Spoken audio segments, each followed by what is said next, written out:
What is up, everybody? It is halfway through the year 2023. These are all of the new movies that I've seen this year ranked. Let's just get into it.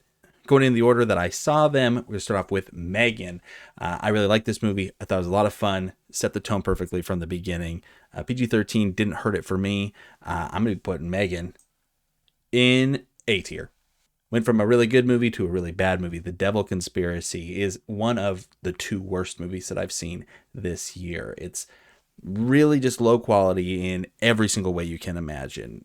Don't know what the audience is on this movie. It's F tier. Sorry if you liked it. I didn't. We got Gerard Butler coming in here with Plane. This movie's an action movie with the plane in it. It delivers on everything that you would expect. I'm going to put it in B tier. Like this one a lot. I'd say check it out if you haven't already. Another B tier is going to be the movie Missing. I really liked this one. It's telling the story through all of the different, devices that are recording, screens and everything, phones, cameras, all that kind of stuff.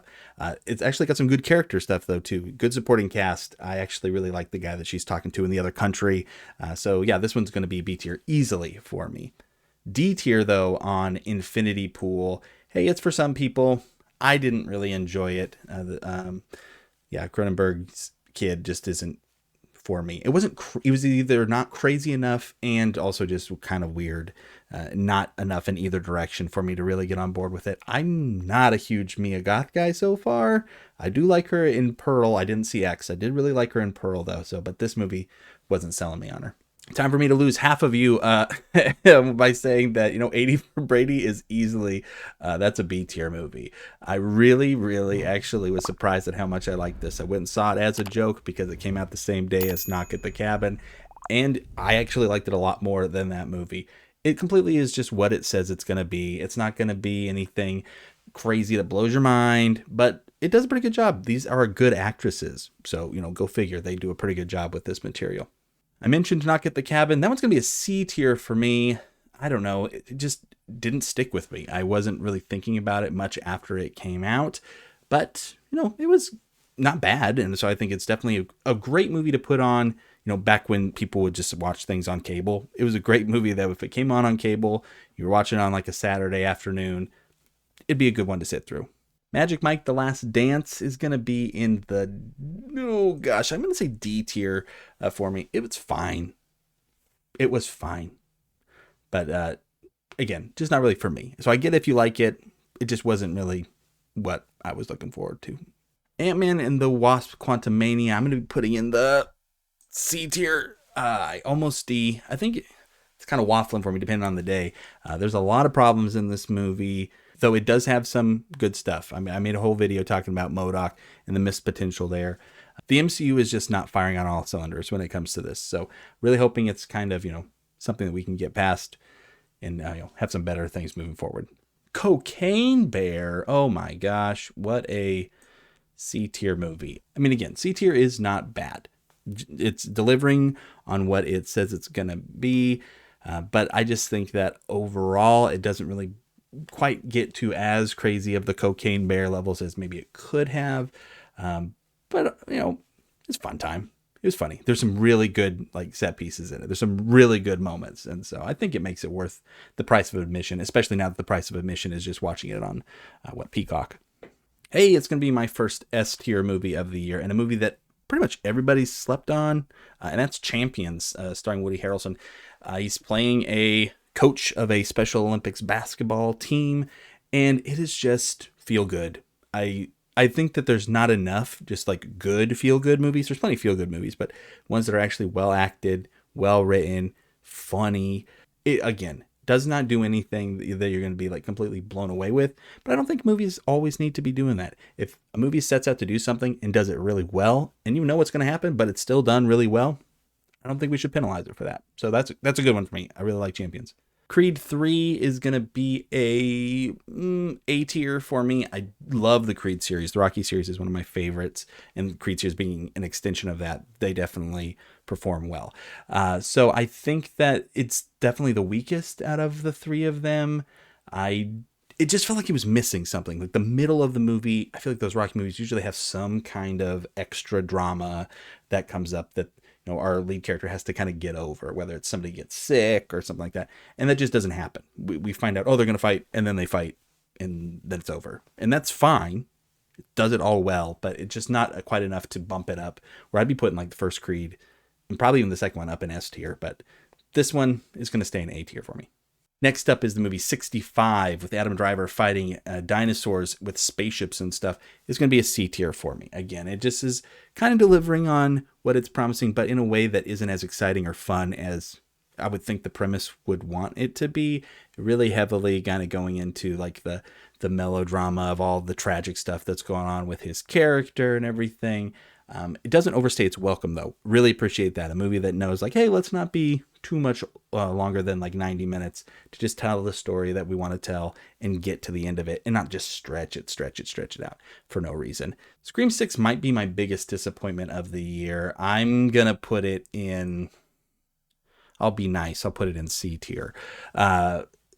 I love this series. Scream is my favorite horror series, and this just didn't feel like it had the magic, right? It felt like the series needs to figure out what it's going to do to continue to evolve, right? It can't just be, who is the killer going to be? We've narrowed down all the suspects, because this movie just shows that, that's not enough for there to be like some kind of weird connection.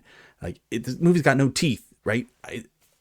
I don't need to get into it again. There's plenty of stuff online with me talking about Scream 6 and how it was a disappointment for me. I'm kind of torn on Shazam! Fury of the Gods because I just like the character. It's definitely not as good as the first one.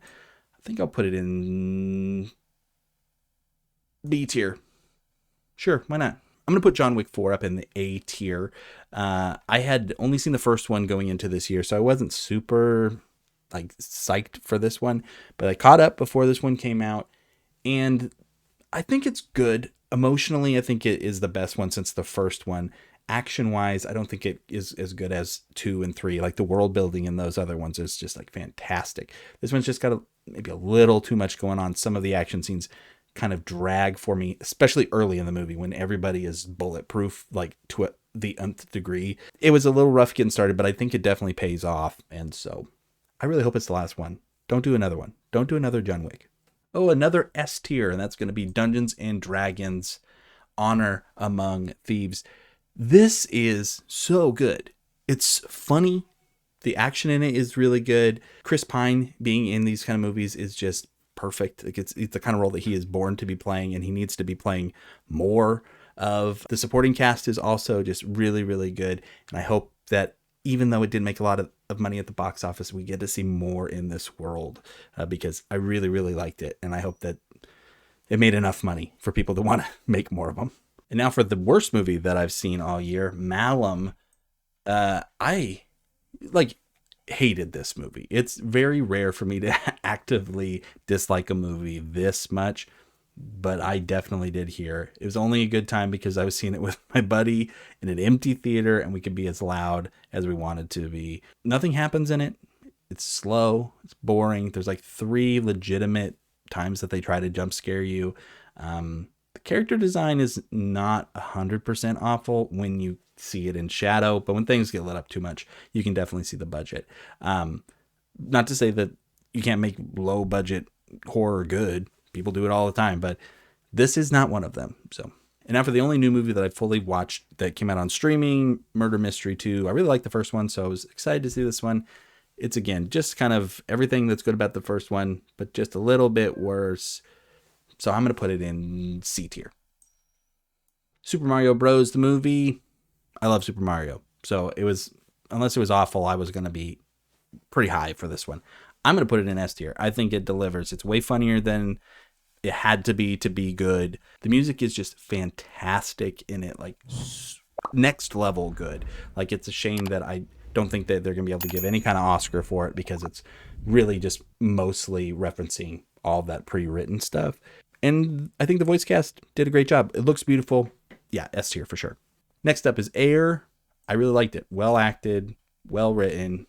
Blackberry is one that I think would be up there with this one. I really wish I would have seen that one. I'll see it later in the year. But, right now, like Air is the best movie about a product being made that I've seen all year. So I'm going to put Renfield up in at A tier as well. I've rewatched this one and I think that it is just a lot of fun. That it's very gory, but in a lighthearted, fun way.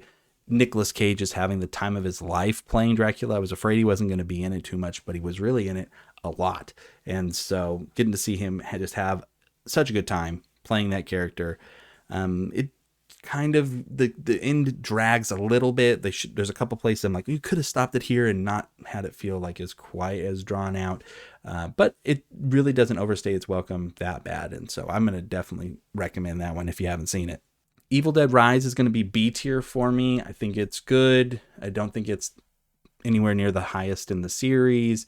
It's not terribly scary. It's very gory and everything like that. But yeah, I mean, it was a good time at the movie theater. Beau is Afraid, I'm so torn on because parts of it, I'm like, but other parts of it, I'm like, that's the funniest thing I've seen in a movie in a long time.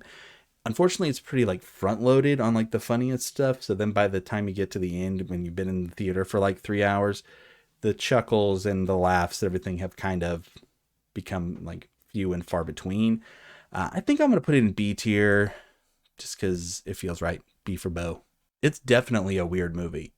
Definitely weird. So if you like find yourself saying like, I didn't like that movie because it's weird, or you know people that say like, hey, I didn't like that movie because it's weird, this is not the movie for you. I'm just going to say that straight up. Sisu is great. I really, really enjoyed it. I think it's like B tier ish. So I'll put it in B tier.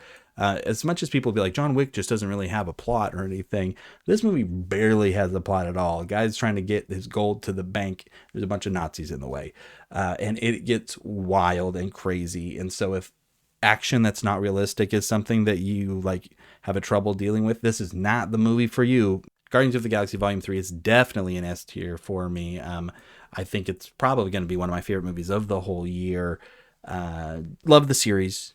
This movie does not disappoint as like a conclusion to all of that. I think it pays off pretty perfectly. If you haven't seen Guardians of the Galaxy yet and you like the other Guardians of the Galaxy movies, you need to see it. You got to see it.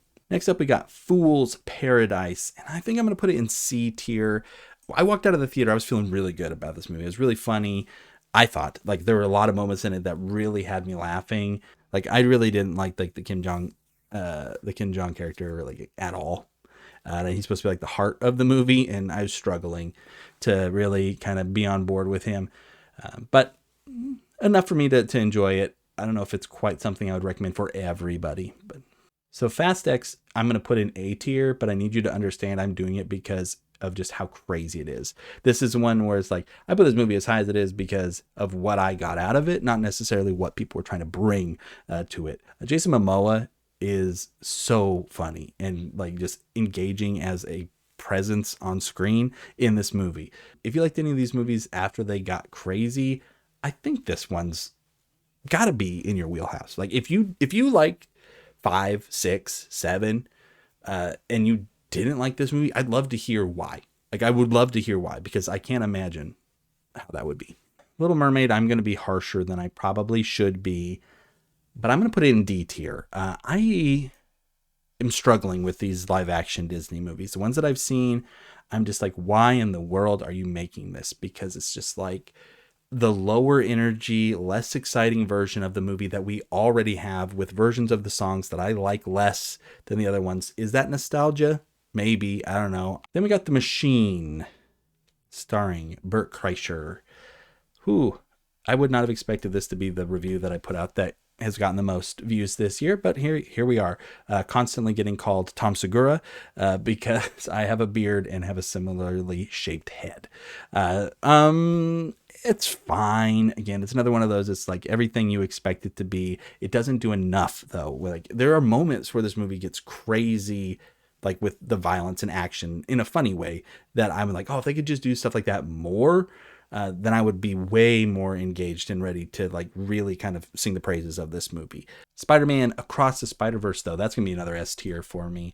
I love the first one, so I'm super glad that this one paid off. I'm really, really excited for the third one and how that is going to do.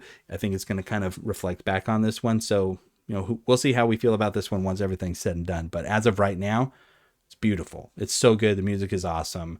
Good performances when it comes to the voice cast and everything. So everything you'd want from this kind of a movie. Then we got Boogeyman. It might be my favorite horror movie I've seen all year. I think I'm putting B tier. But yeah, it's pretty good. I think, again, it's not overstaying its welcome. It knows what it is. You get to see a monster that's got a cool look, and everything. And nobody really does anything in it where I'm like, you idiot, don't do that. You're going to get everybody killed. Like, that doesn't really happen in this movie, which is nice. It's nice to have a horror movie where I don't have to like justify the way people are acting. So if you haven't seen The Boogeyman, I definitely recommend it. It's especially for a PG-13 horror. I think it does a pretty good job. The only downside of this movie is like how unlikable some of the characters are, but at least they're the people you're supposed to not like. So, good job, I guess. Transformers Rise of the Beasts. I'm going to put that in B tier, I think. It was definitely better than I was expecting it to be. Didn't, though, really, do anything too crazy. I do like the designs of the Transformers in this a lot more than like some of the ways they've looked in some of the Michael Bay ones. You can definitely tell the director has a fondness for the characters and everything too, more so than Michael Bay, again, because he's actually like giving them some screen time to actually have character development and everything, like the actual characters. Optimus Prime is more of a jerk than usual at the beginning of this, but he learns to, kind of like people. So that's nice. So for The Flash, I think I might have to go A tier. And I know that's crazy for a lot of people probably, but I really enjoyed it. I think that, yeah, I can tell that like it's got the same writers as Dungeons and Dragons. For me, the humor was hitting pretty well I'd say like 75% of the time. Some lines in it, I'm like, why are you saying this right now? Like, come on, Barbie, let's go party. I'm like, why is this line here? Why? Like, this is not carrying through to anything that I can remember. It's just weird and awkward for no reason. I like that the Flash is saving people, though. I have a video talking about superheroes saving people, and the best example of that being Superman Returns that you could check out. But like, it gets like a garbly mess by the end of it, and it's undeniable that a lot of the CG in it is really wonky and doesn't look great. Of course, I have to mention Michael Keaton being in there as a high point too, because I think he did great. I'm going to put Elemental in the C tier. I don't know, that might be a little unfair, but it's just because you're comparing it to other Pixar movies, right? And again, C tier not being bad, but it's not really doing anything crazy good either. It's passable. And passable from Pixar is disappointing. I'm going to put No Hard Feelings up in the A tier. I really thought this movie was funny. I think Jennifer Lawrence is great at this kind of stuff. It's really funny that like was so into like all those Academy Awards movies and everything, and then to come back to this and just do so good at it. I also think that the kid in it, he's not getting enough like credit or talked about enough. Like, he's really good and he's got great timing, very funny. Overall, I think they handle like the age difference stuff in a way where it doesn't come off as like super creepy and gross. So that's nice, I guess. And then the last movie that I saw in the first half of the year is going to be Indiana Jones and the Dial of Destiny. And for me, that's a B tier. I'm going to put it in B tier. I mean, I really love the Indiana Jones series, and I don't think this is a bad movie at all. There's some really good parts in it, some exciting parts in it, but overall, it's definitely like weak, and it might even be the weakest of the series. I'd have to rewatch Crystal Skull. It's been a long time since I've watched it. Again, like with all that being said, like the first three are some of the best action adventure movies ever made. So to think that we were going to get all the way up to that level with this, probably not realistic. And that's it. Those are the movies I've seen in 2023. What's the best movie you've seen this year? Let me know in the comments below. What are you looking forward to in the second half of the year? I'd love to hear about that too. I'll see you next time. Take care. Bye.